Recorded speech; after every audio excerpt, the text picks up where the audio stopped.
ಉಪಯುಕ್ತ.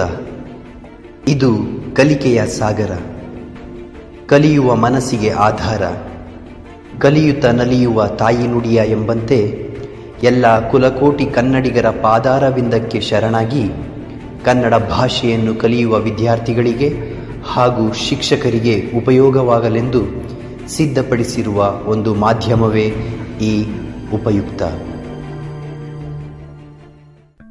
ಗದ್ಯ ಭಗತ್ ಸಿಂಗ್. ಜಲಿಯನ್ ವಾಲಾಬಾಗ್ನ ಕಿಡಿಯಿಂದ ಹೊತ್ತಿದಂತಹ ಸ್ವಾತಂತ್ರ್ಯ ಜ್ವಾಲೆ. ಈ ಗದ್ಯವು ಬಲಿದಾನಿಗಳ ಸ್ಮರಣೆಯ ಮಹತ್ವವನ್ನು ತಿಳಿಸುತ್ತದೆ. ಭಾರತದ ಸ್ವಾತಂತ್ರ್ಯ ಸಂಗ್ರಾಮವು ಕೇವಲ ರಾಜಕೀಯ ಚಳುವಳಿಯಲ್ಲ, ಅದೊಂದು ಅಸಂಖ್ಯಾತ ವೀರರ ತ್ಯಾಗ, ಬಲಿದಾನ, ಹೋರಾಟ ಮತ್ತು ಕನಸುಗಳಿಂದ ಕೂಡಿದ ಮಹಾಗಾಥೆ. ಪರಕೀಯರ ಆಳ್ವಿಕೆಯ ಸಂಕೋಲೆಯಿಂದ ತಾಯ್ನಾಡನ್ನು ವಿಮೋಚನೆಗೊಳಿಸಲು ಲಕ್ಷಾಂತರ ಭಾರತೀಯರು ತಮ್ಮ ಸರ್ವಸ್ವವನ್ನು ಅರ್ಪಿಸಿದರು. ಸಾವಿರಾರು ಮಂದಿ ಪ್ರಾಣವನ್ನೇ ಬಲಿದಾನಗೈದರು. ಇಂತಹ ವೀರ ಸ್ವಾತಂತ್ರ್ಯ ಯೋಧರನ್ನು, ಹುತಾತ್ಮರನ್ನು ಸ್ಮರಿಸುವುದು ಕೇವಲ ಒಂದು ಕರ್ತವ್ಯವಲ್ಲ, ಅದೊಂದು ಜವಾಬ್ದಾರಿ ಮತ್ತು ನಮ್ಮ ರಾಷ್ಟ್ರೀಯ ಅಸ್ಮಿತೆಯ ಭಾಗ ಎಂದು ಪಾಠದ ಪ್ರವೇಶ ಭಾಗವು ಅತ್ಯಂತ ಸೂಕ್ತವಾಗಿ ಹೇಳುತ್ತದೆ. ಈ ವೀರರಲ್ಲಿ ತಮ್ಮ ಕ್ರಾಂತಿಕಾರಿ ವಿಚಾರಗಳಿಂದ, ಅದಮ್ಯ ಧೈರ್ಯದಿಂದ ಮತ್ತು ಚಿಕ್ಕ ವಯಸ್ಸಿನಲ್ಲಿಯೇ ದೇಶಕ್ಕಾಗಿ ಪ್ರಾಣಾರ್ಪಣೆ ಮಾಡಿದ ಭಗತ್ ಸಿಂಗ್ ಅವರ ಹೆಸರು ಚಿರಸ್ಥಾಯಿಯಾಗಿದೆ. ಶ್ರೀ ಚಿದಾನಂದ ಮೂರ್ತಿ ಜಿಎಸ್ ಅವರು ಬರೆದಿರುವ ಈ ಜೀವನ ಚರಿತ್ರೆಯ ಆಯ್ದ ಭಾಗವು ಭಗತ್ ಸಿಂಗ್ ಅವರ ಬದುಕಿನಲ್ಲಿ ಒಂದು ನಿರ್ಣಾಯಕ ತಿರುವನ್ನು ನೀಡಿದ ಜಲಿಯನ್ ವಾಲಾಬಾಗ್ ಹತ್ಯಾಕಾಂಡದ ಘಟನೆಯನ್ನು ಮತ್ತು ಅದು ಆ ಬಾಲಕನ ಮನಸ್ಸಿನ ಮೇಲೆ ಬೀರಿದ ಅಳಿಸಲಾಗದ ಪ್ರಭಾವವನ್ನು ಅತ್ಯಂತ ಮನಮುಟ್ಟುವಂತೆ ಚಿತ್ರಿಸುತ್ತದೆ. ಭಗತ್ ಸಿಂಗ್ ಅವರ ಮೇಲೆ ಜಲಿಯನ್ ವಾಲಾಬಾಗ್ ಘಟನೆ ಬೀರಿದ ಪ್ರಭಾವವನ್ನು ಅರ್ಥ ಮಾಡಿಕೊಳ್ಳಲು ಆ ಘಟನೆಯ ಐತಿಹಾಸಿಕ ಹಿನ್ನೆಲೆಯನ್ನು ತಿಳಿಯುವುದು ಅತ್ಯವಶ್ಯಕ. ಮೊದಲನೆಯ ಮಹಾಯುದ್ಧದ ನಂತರ ಭಾರತೀಯರು ಬ್ರಿಟಿಷರಿಂದ ಹೆಚ್ಚಿನ ಸ್ವಾಯತ್ತತೆಯನ್ನು ನಿರೀಕ್ಷಿಸುತ್ತಿದ್ದರು. ಆದರೆ ಬ್ರಿಟಿಷ್ ಸರ್ಕಾರವು ಇದಕ್ಕೆ ವ್ಯತಿರಿಕ್ತವಾಗಿ ರೌಲಟ್ ಕಾಯ್ದೆಯನ್ನು, ದಮನಕಾರಿ ಕಾನೂನುಗಳನ್ನು ಜಾರಿಗೆ ತಂದಿತು. ಈ ಕಾಯ್ದೆಯು ಯಾವುದೇ ಭಾರತೀಯನನ್ನು ವಾರೆಂಟ್ ಇಲ್ಲದೆ ಬಂಧಿಸುವ, ವಿಚಾರಣೆ ಇಲ್ಲದೆ ಜೈಲಿನಲ್ಲಿಡುವ ಅಧಿಕಾರವನ್ನು ಪೊಲೀಸರಿಗೆ ನೀಡಿತು. ಇದರ ವಿರುದ್ಧ ದೇಶಾದ್ಯಂತ ತೀವ್ರ ಪ್ರತಿಭಟನೆಗಳು ಪ್ರಾರಂಭವಾದವು. ಪಂಜಾಬಿನಲ್ಲಿ ಈ ಪ್ರತಿಭಟನೆಗಳು ತೀವ್ರವಾಗಿದ್ದವು. ಗಾಂಧೀಜಿಯವರ ಕರೆಯ ಮೇರೆಗೆ ನಡೆದ ಹರತಾಳಗಳು ಯಶಸ್ವಿಯಾಗಿದ್ದವು. ಇದರಿಂದ ಕಳವಳಗೊಂಡ ಬ್ರಿಟಿಷ್ ಸರ್ಕಾರವು ಪಂಜಾಬಿನ ಜನಪ್ರಿಯ ನಾಯಕರಾಗಿದ್ದ ಡಾಕ್ಟರ್ ಸೈಫುದ್ದೀನ್ ಕಿಸ್ಲು ಮತ್ತು ಡಾಕ್ಟರ್ ಸತ್ಯಪಾಲ್ ಅವರನ್ನು ಬಂಧಿಸಿತು. ಈ ಬಂಧನವನ್ನು ವಿರೋಧಿಸಲು ಮತ್ತು ರೌಲಟ್ ಕಾಯ್ದೆಯನ್ನು ಖಂಡಿಸಲು 1919 ಏಪ್ರಿಲ್ 13ರಂದು ಪಂಜಾಬಿನ ಪ್ರಮುಖ ಹಬ್ಬವಾದ ಬೈಸಾಖಿಯ ದಿನದಂದು ಅಮೃತಸರದ ಜಲಿಯನ್ ವಾಲಾಬಾಗ್ ಎಂಬ ಮೈದಾನದಲ್ಲಿ ಸಾವಿರಾರು ಜನರು ಶಾಂತಿಯುತ ಸಭೆ ಸೇರಿದ್ದರು.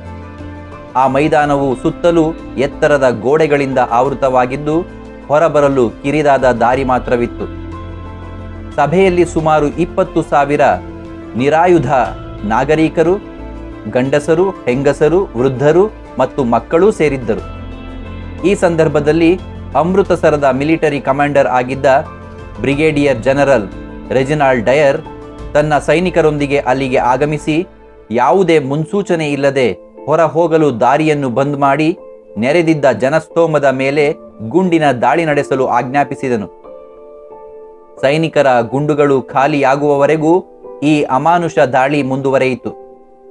ಅಧಿಕೃತ ವರದಿಗಳ ಪ್ರಕಾರವೇ ಸುಮಾರು 400 ಜನರು ಕೊಲ್ಲಲ್ಪಟ್ಟರು ಮತ್ತು 1200ಕ್ಕೂ ಹೆಚ್ಚು ಜನರು ಗಾಯಗೊಂಡರು.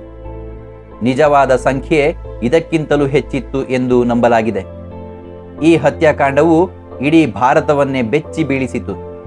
ಇದು ಬ್ರಿಟಿಷ್ ಆಡಳಿತದ ಕ್ರೂರ ಮುಖವನ್ನು ಜಗತ್ತಿಗೆ ತೋರಿಸಿತು.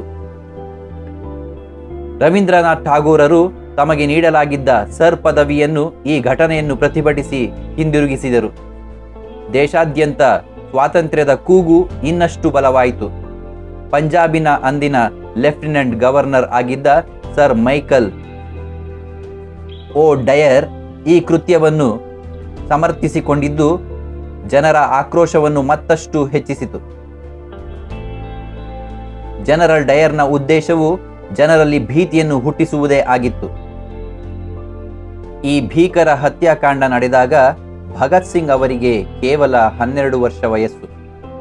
ಲೇಖಕರು ವಿವರಿಸುವ 2 ಪ್ರಸಂಗಗಳು ಈ ಘಟನೆಯು ಆ ಎಳೆಯ ಮನಸ್ಸಿನ ಮೇಲೆ ಬೀರಿದ ಗಾಢವಾದ ಮತ್ತು ಶಾಶ್ವತವಾದ ಪ್ರಭಾವವನ್ನು ಅದ್ಭುತವಾಗಿ ಕಟ್ಟಿಕೊಡುತ್ತವೆ.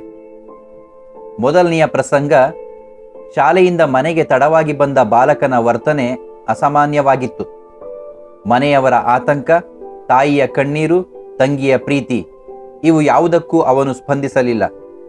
ಅವನ ಮುಖದಲ್ಲಿ ಗಾಂಭೀರ್ಯ ತುಂಬಿತ್ತು. ಅವನು ಊಟದ ಡಬ್ಬದಿಂದ ತೆಗೆದು ತೋರಿಸಿದ್ದು ರಕ್ತದಲ್ಲಿ ತೋಯಿದ ಮಣ್ಣನ್ನು. ಇದು ಬಹಳ ಪೂಜ್ಯನೀಯವಾದ ಮಣ್ಣು. ಜಲಿಯನ್ ವಾಲಾಬಾಗ್ ಹತ್ಯಾಕಾಂಡದಲ್ಲಿ ಹುತಾತ್ಮರಾದವರ ರಕ್ತದಿಂದ ಈ ಮಣ್ಣು ಒದ್ದೆಯಾಗಿದೆ ಎಂದು ಅವನು ಹೇಳಿದ ಮಾತುಗಳು ಆ ವಯಸ್ಸಿನಲ್ಲಿಯೇ ಅವನಲ್ಲಿದ್ದ ಪ್ರಬುದ್ಧತೆ, ದೇಶಭಕ್ತಿ ಮತ್ತು ಘಟನೆಯ ಗಂಭೀರತೆಯ ಅರಿವನ್ನು ತೋರಿಸುತ್ತವೆ. ಆ ಮಣ್ಣಿಗೆ ವಂದಿಸಿ ಅದನ್ನು ಪವಿತ್ರ ವಸ್ತುವಿನಂತೆ ಮನೆಯ ಶುದ್ಧವಾದ ಜಾಗದಲ್ಲಿಟ್ಟು ಹೂವುಗಳಿಂದ ಪೂಜಿಸಿ ನಮಸ್ಕರಿಸಿದ ಅವನ ಕೃತ್ಯವು ಕೇವಲ ಒಂದು ಭಾವನಾತ್ಮಕ ಪ್ರಕ್ರಿಯೆಯಾಗಿರಲಿಲ್ಲ. ಅದೊಂದು ದೀಕ್ಷೆಯಂತೆ, ಒಂದು ಸಂಕಲ್ಪದಂತೆ ಕಾಣುತ್ತದೆ. ಆ ಮಣ್ಣು ಅವನಿಗೆ ಹುತಾತ್ಮರ ತ್ಯಾಗದ ನಿರಂತರ ಸ್ಫೂರ್ತಿಯ ಸೆಲೆಯಾಯಿತು. ವರ್ಷಗಳ ಕಾಲ ಅವನು ಆ ಮಣ್ಣನ್ನು ಪೂಜಿಸುತ್ತಿದ್ದನೆಂಬುದು ಆ ಘಟನೆಯು ಅವನ ಜೀವನದ ಗುರಿಯನ್ನು ನಿರ್ಧರಿಸುವಲ್ಲಿ ವಹಿಸಿದ ಪಾತ್ರವನ್ನು ಒತ್ತಿ ಹೇಳುತ್ತದೆ. ಎರಡನೆಯ ಪ್ರಸಂಗ, ಜಲಿಯನ್ ವಾಲಾಬಾಗ್ಗೆ ಭೇಟಿ. ಹತ್ಯಾಕಾಂಡದ ನಂತರ ಅಮೃತಸರದಲ್ಲಿ ಪರಿಸ್ಥಿತಿ ಉದ್ವಿಗ್ನವಾಗಿತ್ತು. ಪೊಲೀಸರು ಸರ್ಪಗಾವಲು, ಕಂಡಲ್ಲಿ ಗುಂಡಿಕ್ಕುವ ಆದೇಶ.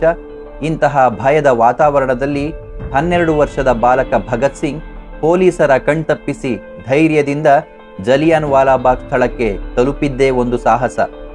ಅಲ್ಲಿ ಅವನು ನೆಲಕ್ಕೆ ತಲೆಬಾಗಿ ನಮಸ್ಕರಿಸಿ ಹುತಾತ್ಮರಿಗೆ ಗೌರವ ಸಲ್ಲಿಸಿ ಆ ರಕ್ತಸಿಕ್ತ ಮಣ್ಣಿನ ಚಿಟಿಕೆಯನ್ನು ತೆಗೆದು ತನ್ನ ಹಣೆಯ ಮೇಲೆ ತಿಲಕದಂತೆ ಇಟ್ಟುಕೊಂಡ ದೃಶ್ಯವು ಅವನ ದೇಶಪ್ರೇಮದ ತೀವ್ರತೆಯನ್ನು ಮತ್ತು ಅವನ ಸಂಕಲ್ಪದ ದೃಢತೆಯನ್ನು ಸಂಕೇತಿಸುತ್ತದೆ.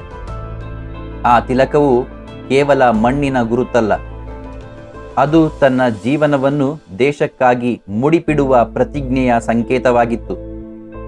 ಆ ಮಣ್ಣನ್ನು ಒಂದು ಪಾರಿತೋಷಕ, ಬಹುಮಾನ ಎಂಬಂತೆ ಅವನು ಮನೆಗೆ ತಂದದ್ದು. ಹುತಾತ್ಮರ ಬಲಿದಾನವನ್ನು ಅವನು ಅತ್ಯಂತ ಮೌಲ್ಯಯುತವಾದುದು, ಪವಿತ್ರವಾದುದು ಎಂದು ಪರಿಗಣಿಸಿದ್ದನ್ನು ತೋರಿಸುತ್ತದೆ. ಈ 2 ಪ್ರಸಂಗಗಳು, ಜಲಿಯನ್ ವಾಲಾಬಾಗ್ ಹತ್ಯಾಕಾಂಡವು ಭಗತ್ ಸಿಂಗ್ ಅವರ ಮನಸ್ಸಿನ ಮೇಲೆ ಬೀರಿದ ಆಳವಾದ ಮಾನಸಿಕ ಪರಿಣಾಮವನ್ನು ಚಿತ್ರಿಸುತ್ತದೆ. ಇದು ಅವನ ಬಾಲ್ಯದ ಮುಗ್ಧತೆಯನ್ನು ಕಸಿದುಕೊಂಡು ಅವನಲ್ಲಿ ಬ್ರಿಟಿಷ್ ಆಡಳಿತದ ವಿರುದ್ಧ ತೀವ್ರವಾದ ಆಕ್ರೋಶವನ್ನು, ಸ್ವಾತಂತ್ರ್ಯಕ್ಕಾಗಿ ಹೋರಾಡಬೇಕೆಂಬ ಅದಮ್ಯವಾದ ಬಯಕೆಯನ್ನು ಮತ್ತು ಅನ್ಯಾಯದ ವಿರುದ್ಧ ಸಿಡಿದೇಳುವ ಕಿಚ್ಚನ್ನು ತುಂಬಿತು. ಲೇಖಕರು ಹೇಳುವಂತೆ 1921ರಲ್ಲಿ, ಅಂದರೆ ಸುಮಾರು 14ನೇ ವಯಸ್ಸಿನಲ್ಲಿ ಭಗತ್ ಸಿಂಗ್ ಅವರು ಒಂದಲ್ಲ ಒಂದು ದಿನ ಈ ದಮನಕಾರಿ ಪ್ರಭುತ್ವವನ್ನು ಧ್ವಂಸ ಮಾಡಲು ಏನನ್ನಾದರೂ ಮಾಡಿಯೇ ತೀರುತ್ತೇನೆಂದು, ಆಗ ಕ್ರೂರ ಬ್ರಿಟಿಷ್ ಆಳ್ವಿಕೆ ಅಂತ್ಯವಾಗುತ್ತದೆ ಎಂದು ನಿರ್ಧಾರಕ್ಕೆ ಬಂದರು. ಇದು ಅವರ ಬದುಕಿನ ಗುರಿಯನ್ನು ಸ್ಪಷ್ಟಪಡಿಸಿದ ಕ್ಷಣ. ಭಾವನಾತ್ಮಕ ಆಘಾತವು ಒಂದು ಪ್ರಜ್ಞಾಪೂರ್ವಕವಾದ ರಾಜಕೀಯ ಬದ್ಧತೆಯಾಗಿ ಪರಿವರ್ತನೆಯಾದ ಹಂತವಿದು. ತಮ್ಮ ಈ ಗುರಿಯನ್ನು ಸಾಧಿಸಲು ಭಗತ್ ಸಿಂಗ್ ಮುಂದೆ ಕ್ರಾಂತಿಕಾರಿಗಳ ಸಹಕಾರವನ್ನು ಪಡೆದರು. 1920ರ ದಶಕದಲ್ಲಿ ಉತ್ತರ ಭಾರತದಲ್ಲಿ ಹಿಂದೂಸ್ತಾನ್ ರಿಪಬ್ಲಿಕನ್ ಅಸೋಸಿಯೇಷನ್, ನಂತರ ಹಿಂದೂಸ್ತಾನ್ ಸೋಷಿಯಲಿಸ್ಟ್ ರಿಪಬ್ಲಿಕನ್ ಅಸೋಸಿಯೇಷನ್ ನಂತಹ ಕ್ರಾಂತಿಕಾರಿ ಸಂಘಟನೆಗಳು ಸಕ್ರಿಯವಾಗಿದ್ದವು. ಚಂದ್ರಶೇಖರ್ ಆಜಾದ್, ಸುಖದೇವ್, ರಾಜ್ಗುರು, ಭಗವತಿ ಚರಣ್ ವೋಹ್ರಾ ಮುಂತಾದವರ ಜೊತೆಗೂಡಿ ಭಗತ್ ಸಿಂಗ್ ಈ ಚಳುವಳಿಯಲ್ಲಿ ಸಕ್ರಿಯವಾಗಿ ಭಾಗವಹಿಸಿದರು. ಅವರ ಹೋರಾಟವು ಕೇವಲ ಬ್ರಿಟಿಷರನ್ನು ಓಡಿಸುವುದಷ್ಟೇ ಆಗಿರಲಿಲ್ಲ, ಬದಲಾಗಿ ಸಮಾಜವಾದಿ ತತ್ವಗಳ ಆಧಾರದ ಮೇಲೆ ಒಂದು ಶೋಷಣೆ ರಹಿತ ಸಮಾಜವನ್ನು ನಿರ್ಮಿಸುವ ಗುರಿಯನ್ನು ಹೊಂದಿತ್ತು. ಭಗತ್ ಸಿಂಗ್ ಕೇವಲ ಹೋರಾಟಗಾರರಾಗಿರಲಿಲ್ಲ, ಆಳವಾದ ಅಧ್ಯಯನಶೀಲರಾಗಿದ್ದರು, ಚಿಂತಕರೂ ಆಗಿದ್ದರು. ಇಂಕ್ವಿಲಾಲ್ ಜಿಂದಾಬಾದ್, ಕ್ರಾಂತಿ ಚಿರಾಯುವಾಗಲಿ, ಈ ಘೋಷಣೆಯು ಭಗತ್ ಸಿಂಗ್ ಮತ್ತು ಅವರ ಸಂಗಾತಿಗಳ ಹೋರಾಟದ ಸಂಕೇತವಾಯಿತು. ಇದು ಕೇವಲ ರಾಜಕೀಯ ಸ್ವಾತಂತ್ರ್ಯವಷ್ಟೇ ಅಲ್ಲ, ಸಾಮಾಜಿಕ ಮತ್ತು ಆರ್ಥಿಕ ವ್ಯವಸ್ಥೆಯಲ್ಲಿಯೂ ಅಮೂಲಾಗ್ರ ಬದಲಾವಣೆಯನ್ನು ಬಯಸುವ ಅವರ ಕ್ರಾಂತಿಕಾರಿ ಆಶಯವನ್ನು ಪ್ರತಿನಿಧಿಸುತ್ತದೆ. ಭಗತ್ ಸಿಂಗ್ ಅವರ ಕ್ರಾಂತಿಕಾರಿ ಚಟುವಟಿಕೆಗಳು ಅಂತಿಮವಾಗಿ ಅವರ ಬಂಧನಕ್ಕೆ ಕಾರಣವಾದವು. ಪೊಲೀಸ್ ಅಧಿಕಾರಿ ಸೌಂಡರ್ಸ್ ಹತ್ಯೆಯ ಲಾಹೋರ್ ಪಿತೂರಿ ಪ್ರಕರಣ ಮತ್ತು ದೆಹಲಿಯ ಸೆಂಟ್ರಲ್ ಅಸೆಂಬ್ಲಿಯಲ್ಲಿ ಬಾಂಬ್ ಎಸೆದ ಪ್ರಕರಣಗಳು ಇದರಲ್ಲಿ ಮುಖ್ಯವಾದವು. ವಿಚಾರಣೆಯ ನಂತರ ಅವರಿಗೆ ಮತ್ತು ಅವರ ಸಂಗಾತಿಗಳಾದ ಸುಖದೇವ್ ಮತ್ತು ರಾಜ್ಗುರು ಅವರಿಗೆ ಮರಣದಂಡನೆ ವಿಧಿಸಲಾಯಿತು. 1931 ಮಾರ್ಚ್ 23ರಂದು ತಮ್ಮ 23ನೇ ವಯಸ್ಸಿನಲ್ಲಿ ಭಗತ್ ಸಿಂಗ್ ನಗುನಗುತ್ತಲೇ ಗಲ್ಲುಗಂಬವನ್ನೇರಿದರು. ಭಗತ್ ಸಿಂಗ್ನ ಈ ಬಲಿದಾನವು ವ್ಯರ್ಥವಾಗಲಿಲ್ಲ. ಅದು ಇಡೀ ದೇಶಕ್ಕೆ, ವಿಶೇಷವಾಗಿ ಯುವ ಜನತೆಗೆ ಒಂದು ದೊಡ್ಡ ಸ್ಫೂರ್ತಿಯಾಯಿತು. ಭಗತ್ ಸಿಂಗ್ನ ಧೈರ್ಯ, ದೇಶಪ್ರೇಮ ಮತ್ತು ಅಚಲವಾದ ನಿಲುವು ಸ್ವಾತಂತ್ರ್ಯ ಹೋರಾಟಕ್ಕೆ ಹೊಸ ಹುರುಪನ್ನು ನೀಡಿತು. ಲೇಖಕರು ಹೇಳುವಂತೆ ಅವರ ಪ್ರಾಣಾರ್ಪಣೆಯು ಸ್ವಾತಂತ್ರ್ಯ ಹೋರಾಟಕ್ಕೆ ಒಂದು ಗುರಿಯನ್ನು ತೋರಿಸಿಕೊಟ್ಟಿತು. ಹೇಗೆ? ಅವರ ಹೋರಾಟವು ಪೂರ್ಣ ಸ್ವರಾಜ್, ಸಂಪೂರ್ಣ ಸ್ವಾತಂತ್ರ್ಯ ಎಂಬ ಗುರಿಯನ್ನು ಜನಪ್ರಿಯಗೊಳಿಸಿತು. ಗಾಂಧೀಜಿಯವರ ಅಹಿಂಸಾತ್ಮಕ ಮಾರ್ಗದ ಜೊತೆಗೆ ಕ್ರಾಂತಿಕಾರಿ ಹೋರಾಟದ ಮಾರ್ಗವು ಸ್ವಾತಂತ್ರ್ಯ ಗಳಿಕೆಗೆ ಒಂದು ಸಾಧನವಾಗಬಲ್ಲದು ಎಂಬುದನ್ನು ತೋರಿಸಿತು. ಅಲ್ಲದೆ ರಾಜಕೀಯ ಸ್ವಾತಂತ್ರ್ಯದ ಜೊತೆಗೆ ಸಾಮಾಜಿಕ ಮತ್ತು ಆರ್ಥಿಕ ಸಮಾನತೆಯ ಗುರಿಯನ್ನೂ ಅದು ಒಳಗೊಂಡಿತ್ತು. ಭಗತ್ ಸಿಂಗ್ ಅವರು ತಮ್ಮ ತ್ಯಾಗ ಮತ್ತು ಬಲಿದಾನದಿಂದ ಭಾರತದ ಇತಿಹಾಸದಲ್ಲಿ ಅಮರರಾದರು. ಭಗತ್ ಸಿಂಗ್ ಕೇವಲ ಒಬ್ಬ ವ್ಯಕ್ತಿಯಾಗಿ ಉಳಿಯದೆ ದೇಶಭಕ್ತಿ, ಕ್ರಾಂತಿ, ಯುವಶಕ್ತಿ, ಧೈರ್ಯ ಮತ್ತು ಆತ್ಮಾರ್ಪಣೆಯ ಸಂಕೇತವಾದರು. ಅವರ ಜೀವನ ಮತ್ತು ಸಂದೇಶಗಳು ಇಂದಿಗೂ ಅನ್ಯಾಯದ ವಿರುದ್ಧ ಹೋರಾಡುವವರಿಗೆ, ದೇಶಕ್ಕಾಗಿ ಸೇವೆ ಸಲ್ಲಿಸಲು ಬಯಸುವವರಿಗೆ ಸ್ಫೂರ್ತಿಯ ಸೆಲೆಯಾಗಿವೆ. ಶ್ರೀ ಚಿದಾನಂದಮೂರ್ತಿಯವರ ಈ ಲೇಖನವು ಭಗತ್ ಸಿಂಗ್ ಅವರ ಜೀವನದ ಒಂದು ನಿರ್ಣಾಯಕ ಘಟ್ಟವನ್ನು, ಜಲಿಯನ್ ವಾಲಾಬಾಗ್ ದುರಂತದ ಪ್ರಭಾವವನ್ನು ಕೇಂದ್ರವಾಗಿಟ್ಟುಕೊಂಡು ಒಬ್ಬ ಸೂಕ್ಷ್ಮ ಸಂವೇದನೆಯ ಬಾಲಕನು ಹೇಗೆ ದೇಶಕ್ಕಾಗಿ ಪ್ರಾಣವನ್ನೇ ಅರ್ಪಿಸುವ ಕ್ರಾಂತಿಕಾರಿಯಾಗಿ ರೂಪುಗೊಂಡನು ಎಂಬುದನ್ನು ಪರಿಣಾಮಕಾರಿಯಾಗಿ ಚಿತ್ರಿಸುತ್ತದೆ. ಭಗತ್ ಸಿಂಗ್ ಅವರ ಆರಂಭಿಕ ದೇಶಭಕ್ತಿಯ ಜಾಗೃತಿ, ಅವರ ಅಚಲವಾದ ಸಂಕಲ್ಪ, ಕ್ರಾಂತಿಕಾರಿ ಮಾರ್ಗದಲ್ಲಿನ ಅವರ ಪಯಣ ಮತ್ತು ಅಂತಿಮವಾಗಿ ಅವರ ಸ್ಫೂರ್ತಿದಾಯಕ ಬಲಿದಾನ ಇವೆಲ್ಲವೂ ಈ ಲೇಖನದಲ್ಲಿ ಮೂಡಿಬಂದಿದೆ. ಪ್ರವೇಶ ಭಾಗದಲ್ಲಿ ಹೇಳಿದಂತೆ ಭಗತ್ ಸಿಂಗ್ ಅವರಂತಹ ವೀರ ಬಲಿದಾನಿಗಳನ್ನು ಸ್ಮರಿಸುವುದು ನಮ್ಮೆಲ್ಲರ ಜವಾಬ್ದಾರಿ. ಅವರ ಜೀವನವು ಅನ್ಯಾಯದ ವಿರುದ್ಧ ಹೋರಾಡುವ, ದೇಶವನ್ನು ಪ್ರೀತಿಸುವ ಮತ್ತು ಉನ್ನತ ಆದರ್ಶಗಳಿಗಾಗಿ ಬದುಕುವ ಸ್ಫೂರ್ತಿಯನ್ನು ನಮಗೆ ಸದಾ ನೀಡುತ್ತದೆ. ಅವರ ತ್ಯಾಗವು ಭಾರತದ ಸ್ವಾತಂತ್ರ್ಯದ ಬುನಾದಿಯಲ್ಲಿ ಹಾಸುಹೊಕ್ಕಾಗಿದ್ದು, ಅವರನ್ನು ರಾಷ್ಟ್ರವು ಸದಾ ಕೃತಜ್ಞತೆಯಿಂದ ಸ್ಮರಿಸುತ್ತದೆ.